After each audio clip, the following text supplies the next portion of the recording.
নমস্কার বন্ধুরা, শেয়ার বাজার ও বিনিয়োগ চ্যানেলে আপনাদের স্বাগত। চলুন দেখে নেওয়া যাক 21 তারিখে নিফটি কতদূর যেতে পারে। 21শে আগস্ট দেখুন একটা ব্যাপার বলে দিই, সেটা হচ্ছে আমরা ডে ক্যান্ডেলে দেখুন আমরা বলেছিলাম এইখানে যে এখানে একটা ইনসাইড ক্যান্ডেল করেছিল, এইখানটা ব্রেক করবে, ব্রেক করা উচিত বলে আমরা বলেছিলাম। মানে এই হাইটা মানে 25,022-এর উপরে এটাকে চলতে হবে এবং চললে এটা কিন্তু 1:1 টার্গেট দেবো। 1:1 বলতে দেখুন এখানে 25,022 থেকে 24,852, তার মানে প্রায় 150 পয়েন্টের কাছাকাছি একটা মুভমেন্ট আমরা আশা করছি। 150 পয়েন্ট মানে হচ্ছে এখান থেকে প্রায় 200 কাছাকাছি চলে যাবে, মানে 153, এখানে ওই 170-80 ধরে রাখুন, মানে 25,170-80 অবধি কিন্তু এখান থেকে আরও বাজার যেতে পারে। হ্যাঁ, 200-250 ভেঙে থাকবে কি না সেটা আলাদা ইস্যু,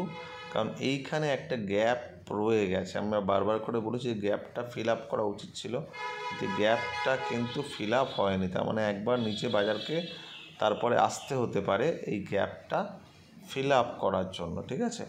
এবার 15 মিনিটের ক্যান্ডেলে দেখা যাক কী মুভমেন্ট হতে পারে। আমরা বলেছিলাম যে মুভমেন্ট হবে একটা, এবং সেটা হয়েছে বলতে দেখুন আমরা কলও দিয়েছিলাম এই জায়গাটায় বাজার খোলে একেবারে প্রথম ক্যান্ডেল থেকে। দেখুন 20 তারিখের মানে এই লেভেলের মধ্যে 950 থেকে 980 আমরা বলেছিলাম এই জায়গাটায় কিছু করার নেই।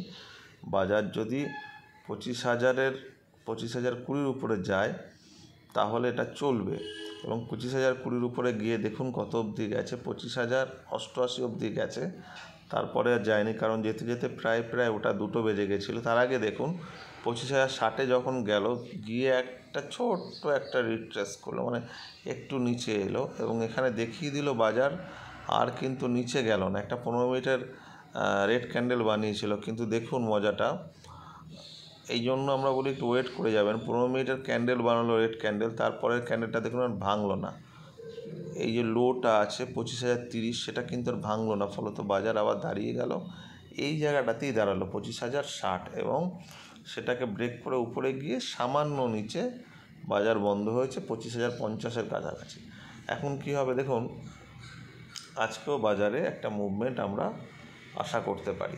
কী হতে পারে দেখুন, যদি বাজার এই সব লেভেলে খুলে, বাজার যদি 25,080-র উপরে চলতে আরম্ভ করে, মানে ফ্ল্যাট খুলে বা 25,050-40 যেখানে খুলুক না কেন, যদি 80 বা ব্রেক করে, তাহলে আজকে 25,150 অবধি যেতে পারে। হ্যাঁ, এবার একটা কথা, 150-এর উপরে পরের লেভেল আছে 25,215 থেকে 25,250, এই লেভেলটা কিন্তু খুব ভাইটাল। আমার মনে হয় না আজকে এত অবধি যেতে পারে, মানে গেলে 153, ম্যাক্সিমাম 200 অবধি যেতে পারে, তার উপরে বাজার কিন্তু আমি দেখছি না আজকে। মানে 25,150 যাওয়া মানেই কিন্তু অনেকটা যাওয়া, এটা প্রথম কথা। যদি দেখেন 150 অবধি গিয়ে বাজার আটকে যাচ্ছে, রেড ক্যান্ডেল বানাচ্ছে, তাহলে সেল করবেন। সেক্ষেত্রে আবার টার্গেট হবে 25,080 থেকে 25,050। এইবার দেখুন যদি বাই চান্স বাজার এই জায়গাটা ভাঙে, মানে 25,040, তাহলে কিন্তু আবার এটা 24,980 থেকে 950-এর লেভেলে চলে আসতে পারে। আর 24,940 যদি ভেঙে, 40 বা 35 যদি ভাঙে, তাহলে কিন্তু বাজার আবার এটা 24,863 অবধি চলে আসতে পারে। এই রেঞ্জের মধ্যেই বাজার থাকতে পারে, এর বাইরে বিশেষ কিছু হবে না। তবে কোথায় খুলছে তার উপর ডিপেন্ড করছে কতটা মুভমেন্ট দেবে। অনেক বড় মুভমেন্ট দেবে উপরের দিকে এটা মনে হয় না, হচ্ছে না। নিচের দিকে বরং আসলে 100-150 পয়েন্টের একটা ফল হতে পারে। দেখা যাক কী হয়।